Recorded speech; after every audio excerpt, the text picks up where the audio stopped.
going to show you how you can specifically create some shapes. Like for me, I need to have some taller, dark trees here.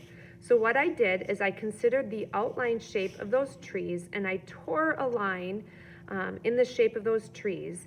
And then because I want it to be even darker than my tree line that I have here more towards the background, I included brown, blue, and green. So I did 3 colors. And now I'm going to turn my stencil until I'm happy with the placement.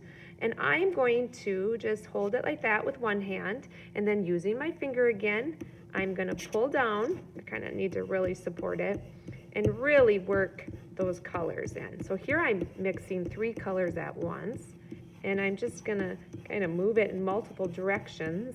I think as you do this more and more, you start to really get an idea of how your finger pulling can really create the shapes and textures that you're looking for.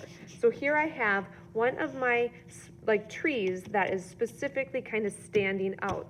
Now if I wanted to do a smaller tree next to it, I could, I'm just trying to see if I can be resourceful. Maybe I'll take this. So here's a scrap here. And I know that I want that tree to be almost opposite of this. So I think what I'm gonna do is I'm going to tear it like I'm creating a stencil using the inside of this piece of paper. So I'm really strategically tearing out the inside of it so that I have that smaller tree shape that I'm gonna put right next to it. And so using my scrap paper, which I have plenty at this point, I'm going to do that same color combo using the brown, the green, and the blue. And I'm just filling it along the edge, because remember, that's how we're pulling the color into our landscape.